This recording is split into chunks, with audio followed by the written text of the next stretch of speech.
Shwa Bhagavata Sevaya Bhagavati Shloke Bhaktir Bhavati Neshtike Om Jnana Timirandasya Jnananjana Shalakha Chakshurun Milatam Yena Tasmai Shri Gurave Namaha Sri Caitanya Manobhistam Sthapitam Yena Bhutale Swayam Rupa Kadamayam Dadati Swapadantikam Vandeham Shri Guru Shri Yuta Padakamalam Shri Guru Vaishnavamscha Shri Rupam Sagrachatam Sahagana Raghunatan Vitam Tam Sajivam Sadvaitam Savadutam Parijana Sahitam Krishna Chaitanya Devam Shri Radha Krishna Padan Sahagana Lalita Shri Vishakhan Vitamscha He Krishna Karuna Sindhu Dinabandhu Jagatpate Gopesha Gopika Kanta Radha Kanta Namostute Tapta Kanchana Gaurangi Radhe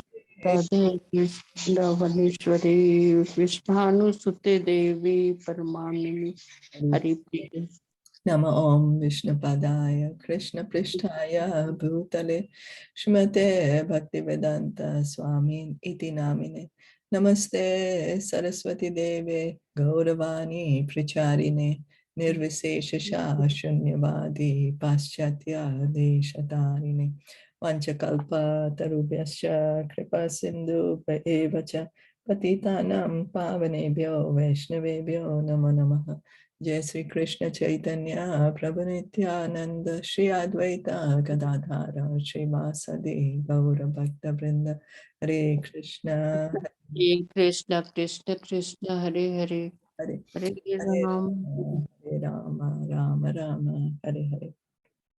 Krishna Hare Krishna Krishna Krishna Hare Hare Continue reading today from Srimad Bhagavatam. Uh, Krishna Krishna we are on Canto 3, Krishna Canto 3, and we are on chapter 7, text 12. So yesterday we spoke a little bit about, we heard yesterday in the previous purport about Raganuga Bhakti and Vedi Bhakti. So Sadhana Bhakti, what we are doing Sadhana Bhakti means following the rules and regulations. Sadhana means practice. We are practicing to do Bhakti. We are practicing the hearing, chanting, we are following a process.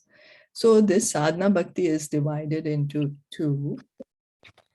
And what are those two? One is Vedi bhakti, following the rules and regulations. Although we don't feel like doing it, we still do it because of it is recommended by the spiritual master that we have to do it. So that's the reason we do it. And then the other one is Raga Bhakti. Raganuga Bhakti means already there is spontaneous attraction.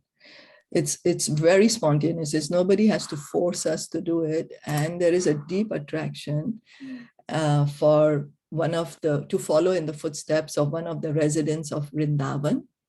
So it's a very high stage, and this stage is achieved after we have given up all material desires. Because at our conditioned stage, we have a lot of material desires, but we still want to do bhakti. So we follow the rules and regulations, we hear and chant. Then at the stage, there comes a point where there is spontaneous attraction. We want to hear and chant, and the mood is of one of the residents of Vrindavan. Then the bhakti done at that, following in the footsteps of one of the residents of Vrindavan, maybe like Yashoda Mai, somebody has Vatsalya Bhav. So they want to follow in the footsteps of Yashoda Mai. So not that they pretend they become Yashoda Mai, but like an assistant to Yashoda Mai. Or if the mood is of a cowherd boy, then some assistant of a cowherd boy, or the mood is of a gopi, then the assistant of a gopi. But these are very high stages of devotion.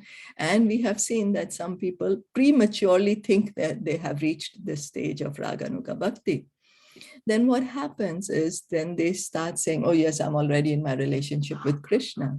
But because the heart, there are still a lot of material desires. It's just they're pretending to be on that platform. And then, in fact, they just spoil it for themselves. They're delaying their process of actually getting to know Krishna, of actually going back home, back to Godhead. Is that okay? Yeah. Okay. So that is Raga Bhakti or Raganuga Bhakti. It is possible in the purified stage, once all the material desires are over in our heart. So we are continuing from text 15. Viduruvacha Sanchina Samshayo Mahyam Tava Sukta Sina Vibho Ubhya Trapi Bhagwan Manome Sampradhavati. Translation and purport by His Divine Grace, A.C. Bhaktivedanta Swami Srila Prabhupada. Vidur said, O powerful sage, my Lord, all my doubts about the Supreme Personality of Godhead and the living entities have now been removed by your convincing words. My mind is now perfectly entering into them. The science of Krishna, or the science of God and the living entities, is so subtle that even a personality like Vidur has to consult persons like the sage Maitreya.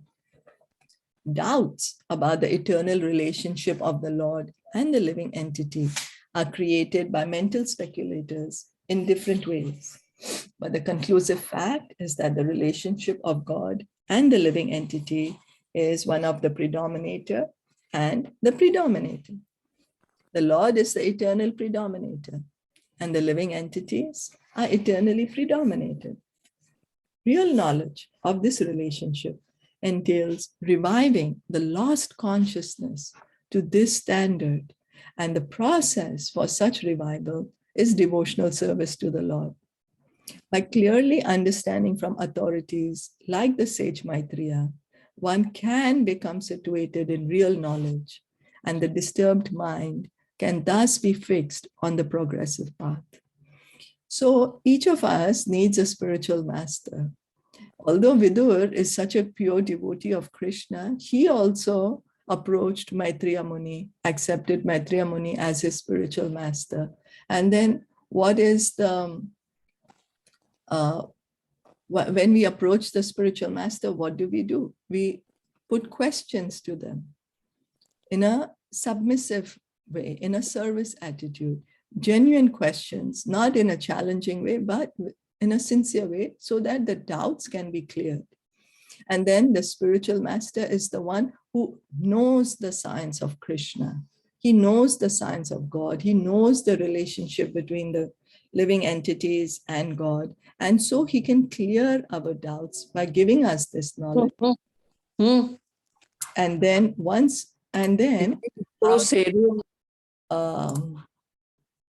sorry. And so, and what does the spiritual master do? He tells us to engage in bhakti, hearing and chanting. The more we hear about Krishna, the more we will understand him. It's like in a relationship. How do we get to know a person? When we spend time with them. Then when we spend time with a person, we get to know them. When we get to know them, then we get attached, we get attracted to their good qualities, we get attached to them, and then we love them for their good qualities that they have, the person that they are. Similarly with Krishna, Krishna is a person, God is a person. So the more time we spend with him, the more we will get to know him. The more we get to know him, the more his such attractive qualities are revealed to us. And then the more his qualities are revealed to us, the more we get attached to him, more we get attracted to him. And then we cannot help but stop falling in love with him. So that's a natural process. So the more we are hearing and chanting about Krishna, we are being with him, because topics about Krishna and Krishna himself are non-different. They are all on the absolute platform. So just by hearing and chanting, we can get love for Krishna, because it's on the absolute platform. It's just separated by our own desires, actually. That's all. Is that okay? Yes. Okay.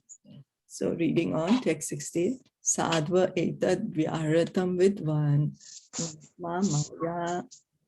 mayayanam harehe abhati apartham nirmulam vishwamulam nayad bahihi.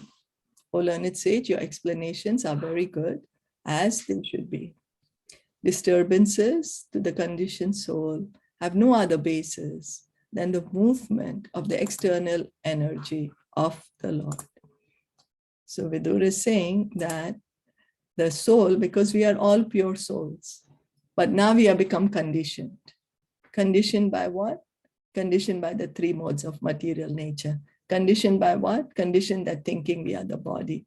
And then how does this illusion happen? Under the influence of Maya Devi, the external energy of the Lord.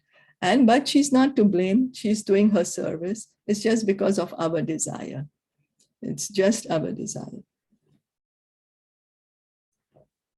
A living entity's unlawful desire to become one with the Lord in every respect is the root cause of the entire material manifestation. For otherwise, the Lord has no need to create such a manifestation, even for his pastimes. The conditioned soul, under the spell of the external energy of the Lord, falsely suffers many unfortunate incidents in material life. So this is, see, Krishna does not need to create this material world. Just as in a country, the government does not need to build the prison houses.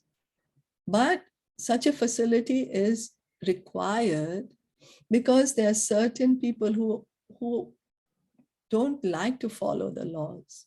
And because they don't follow the laws, they have to be put in a certain place so that they can correct their behavior. So both the things happen. They correct their behavior, and so that the other citizens of the country can remain peaceful and happy and no anxiety. They can remain safe. So similarly, it's because of our desire to become the Lord.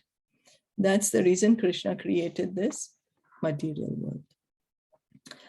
And then what happens is we are falsely suffering many unfortunate incidents in material life. We're falsely suffering under the illusion of Maya, just because we want to act we are God. We want to pretend that we are God. We keep thinking we are God. And so because of that, we are falsely suffering, because actually for the soul, there is no suffering. A soul is Satchit Ananda. But because we think we are the body, now we are right now inside this body. Now the body is the source of so much suffering, so much disease. We don't ask for it, it still comes. So we can get rid of all this. We just have to purify our desire and have a desire to go back. The Lord is the predominator of the external energy Maya, whereas the living entity is predominated by the same Maya under the material condition. So Krishna is the owner of Maya Devi. He's the owner. He's the one who's controlling her. And for us, we are controlled by Maya. We have a choice. We want to be directly controlled by Krishna, or we want to be controlled by Maya. That's our choice. We want to feel that we are independent. We declare we are independent, but our position is such that we cannot be independent. We either have to take shelter of Krishna's internal energy or external energy. We are marginal. Our size is too small. So we have to take shelter of someone. Like a creeper, if a creeper has to grow, it has to take shelter of another plant or another tree or some support it needs. The creeper just needs it. That's the way it is. So that's how we are. The false attempt of the living entity to occupy the predominating post of the Lord is the cause of his material bondage. And the conditioned soul's attempt to become one with the Lord, is the last snare of Maya. So right now, because we are trying to be the controller, we are trying to be the enjoyer, we are trying to be the owner, that is the reason we are in this material world. To the degree we give up this desire, to that degree our attachment to this material world will lessen. But also there is sometimes we start saying, oh, I'm right now, okay, I'm under Maya, but once I give up the body, I will become God again. That is also Maya. Nobody can become God. We can never ever become God. Reading on. Any questions or comments? Very well explained, but just sometimes I feel we forget about this. Oh yes, we forget because we have been here for a long time. We have been here since time immemorial, since many births. So this desire in us is very deep rooted. So it takes time, but we should keep that enthusiasm and that determination that it will happen. What we have to do is continue to hear and chant. It will happen. You know, we just have to continue on it.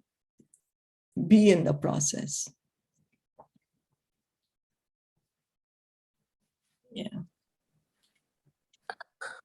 So, and then we'll see. I've like today, while I was chanting, this is what came to my mind, you know, because so Krishna is a person. And then as I was just saying earlier, when we get to know a person more and more, their good qualities more and more, then we get attracted to that person. Then we get attached and we start loving that person.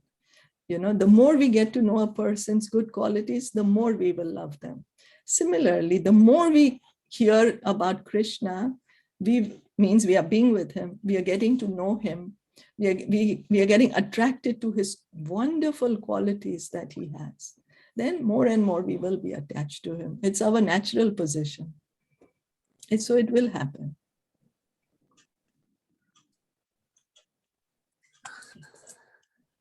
Hare Krishna, Bhavi. Hare Krishna. Can I ask one question? This is my I'm facing problem. Facing not exactly problem. See, you're teaching every day. Sincerely, you are teaching the devotion. But one of my friend who believe in donation and all, collecting the things from others and donate to poor people. It's a good thing, good karma. But she want me to help. But I ready to help. But she takes 3-4 hours. Like she feel lonely. Along with that, she's taking my time. So I feel she's killing my time. Better rather I engage. It's a hardly work of half an hour, and she's taking 3 hours, 4 hours.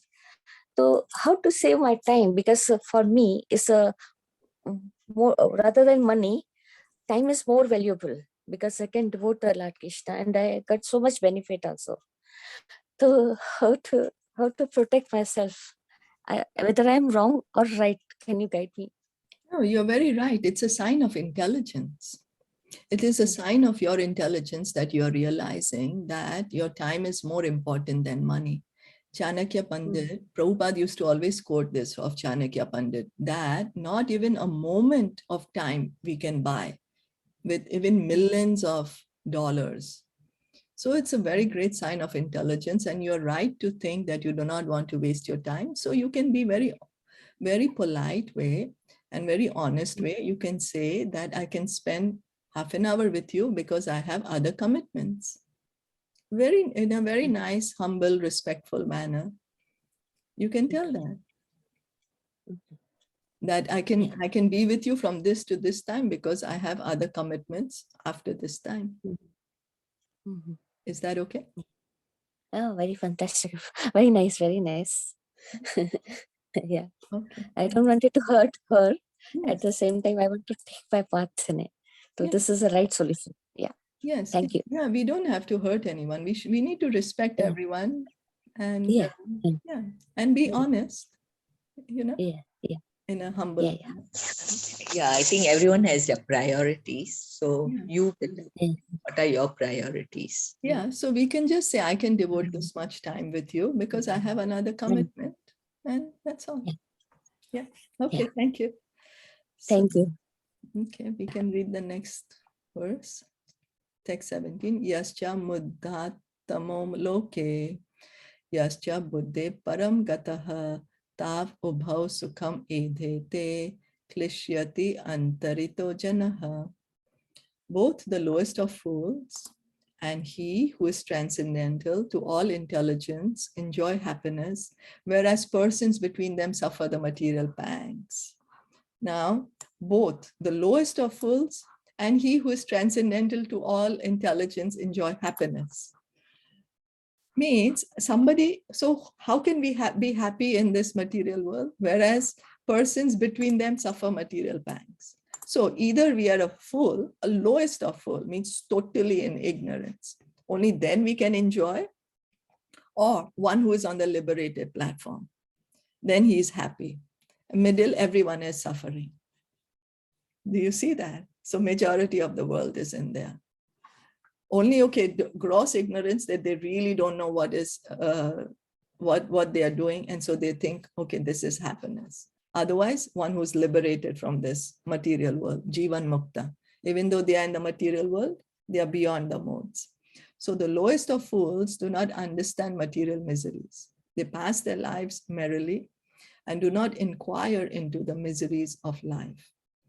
Such persons are almost on the level of animals who, although in the eyes of superiors, are always miserable in life, are unaware of material distress. So a person who's not inquiring about birth, death, old age, and disease, who's not realizing that, oh, these things are there and let me try to make a solution to it. Those are the real miseries, birth, death, old age, and disease. But there are certain people who just say, I want to enjoy as much as I can. I have this limited time is limited. And so let me try to get the maximum enjoyment. And so their consciousness is almost on the level of animal. Why? Because although dressed in the body of a human being, the consciousness, the intelligence of a human being, or the distinction between an animal and a human being is that a human being asks the question, who am I? Why am I here? Why am I suffering? But an animal cannot. Animal is just concerned with sense gratification, eating, sleeping, mating, and defending. So, and then it said that although in the eyes of the superiors are always miserable, they are unaware of the material distress. So a pure devotee, he sees that, oh, everybody's enjoying. They think they are enjoying, but actually they are suffering. That's the vision of a devotee. Like one pastime happened that when Prabhupada was in London, the devotees were taking him by car. They had finished one program and then they were going back to the temple, and they were in the car and they were crossing the Oxford Street, which is one of the most opulent street, best of the shopping, best, the richest of the people, affluent people shopping, being there. Everybody was, very, very opulent. And then Prabhupada was crying. He was crying in the car. And the devotees didn't know what to do, what to think of it. And they were too scared to ask him.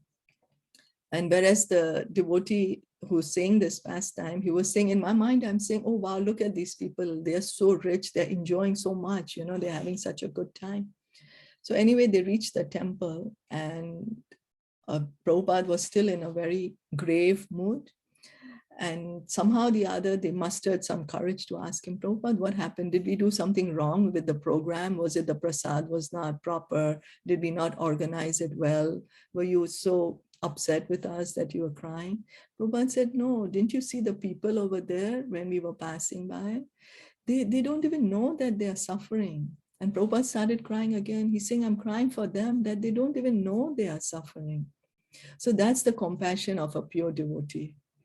That they are able to see that, oh, what we think we are enjoying, but actually we are just creating more and more misery for ourselves. So reading on, a hog's life. Sorry. So those are the lowest in this, the one that you gave the example that they don't even know that they are suffering are the lowest of the fools? Yes, because they think they are enjoying. Okay. So that means they But don't have Bhagavatam is saying, spirituality, right? so Bhagavatam is saying that. I'm sorry. So that means they don't have spirituality in their life. Yeah, not only spirituality, but also the They don't questioning believe. that Uh-huh. the questioning that, oh, why am I suffering?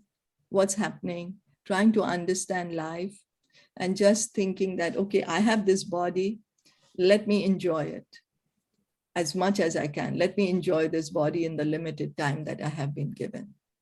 Yeah, meaning they don't believe in God, Yes, yes, right? yes, yes. Yeah, they don't believe in God. That's right. Mm. That's what, so That they Bhagavatam don't- is saying that. That means like for them, enjoyment is actually suffering in the spiritual world. I'm sorry. I said people like these who say that, yes, my life is good, I'm enjoying. But like, is that a suffering in the spiritual world? Like in this world, if you're saying that, yeah, I'm happy, मैं खुश हूँ, like everything is smooth and, calm, then that's not correct in the spiritual world? Yeah, that's not correct, because in the spiritual world, there is no birth, death, old age, and disease. There is no, we don't need to be born and die and have disease and become old. No, but then how does a person understand this? Like, suppose today we are humans, okay? And touch wood, by the grace of God, everything goes smoothly. You have a good day, happy day. Then how would you, like, even have that thought, कि, नहीं मैं इधर सफर कर रही हूँ, ये मेरा जगह नहीं है. Like, how would you even get that thought? Then that's why then we hear from Bhagavad Gita, Bhagavatam, that we have to, no? See, we have the question till the time, that's what, see, Bhagavatam says that till the time we don't ask the question, who am I? Then our human life is not even begun. Bhagavatam says that who am I? So, okay, we are having a nice day. That's okay. By grace of God, everything went smooth. That's okay. But trying to understand, who am I? What am I doing here? Why do I have to become old? I don't want to become old. With old age comes so much more hassles. Why am I But doing the all people who this? don't believe in God don't even understand this basic thing that, it Yeah. is like you're in a cycle that you are going to, run. It's basically like a ring. You're running on the ring and there's no end to that ring. Yes, and so the example also Bhagavatam gives, like the camel is chewing the thorns. Camel is chewing the thorns because in the desert, what does the camel eat? Thorn only. And while eating the thorn, the camel is enjoying and saying, "Oh, so nice! The thorn is so yummy." But what's happening? That his tongue is being bled with the thorn, and so he's actually eating the thorn mixed with his own blood. He's not realizing he's suffering actually, but he's thinking, I'm enjoying. And he'll keep taking birth. And he'll Yes, keep taking birth. So we are not trying to understand. We are not trying to understand that what we are calling happiness is not actually happiness. Right? In this material world, when we don't have any, if we have a good day or nothing bad happened in a day, we think, thank God, it was a great day, I passed the day without any big whatever Obstacle or disturbance, hindrance, obstacle or something, and then we think it's happiness, but we are not experiencing real happiness, the happiness that we actually have the capacity to experience. And that happiness we can experience only on the spiritual platform, when we are connected to Krishna, when we are engaging in bhakti. What is that kind of happiness? Is it like, like after chanting, I feel very peaceful. Like the days, suppose if I don't chant, like I miss it out for something or the other, or maybe my laziness also. Like, तभी वो एक मन चलता ही रहता है. Like, it's like, भटको. Yeah. Is that like, when I chant, then I know my day is really very peaceful. Like I don't have any thoughts. Like it's not like, it's not wandering. My mind is not wandering there. Is that happiness? Yes. And then, so then the more, so this is, you're getting a slight taste of it. you know. Mm. So already you're beginning to experience. This is what bhakti is about. That, like how we say taste of the pudding is in eating. So bhakti is like that. When we engage in bhakti, we can experience the happiness. We can experience Krishna. So now you're already feeling it. And then the more you do it, you will feel more and more happy. You'll feel more and more blissful. Mm. Your mind will feel more and more calm. Yeah, like the days if I do my regular chanting, like if I'm honestly doing my rounds, so that day goes very peacefully. Like, वो एक मन में नहीं वो खुट होता रहता है. Like, I don't know, I feel that way. I don't know if anybody else has experienced it. It's right. Like, back of my mind, something is going on, but I'm thinking of something else. It's like, bhatki hui atma nahi hoti. It's like, you're not stable at all. Yeah. Like, that's what I feel. And then the days I chant, I'm like, I don't even remember some things. I don't want to remember those things. But like, like when I don't chant, I have to remember them. When I chant, then, those things don't come to my mind. They are like far, far away. I don't even have a glimpse of a thought of that. Very good. Excellent. So I will just recommend you, please keep chanting and, So that I just want to ask, basically, like if that feeling is coming to you, then that is spiritual happiness. Yes, right? yes, Okay. yes, Thank that is spiritual happiness. Thank you. Yes, thank you. So I don't know if you all want to stop here because I know Sneha is a time restriction. Yeah, can we stop here? Can stop here. Okay, Yeah. so we'll continue with this tomorrow. Thank you so much for joining in. Hare Krishna. Hare Krishna. Thank you for all your contribution. Thank you. Hare Krishna.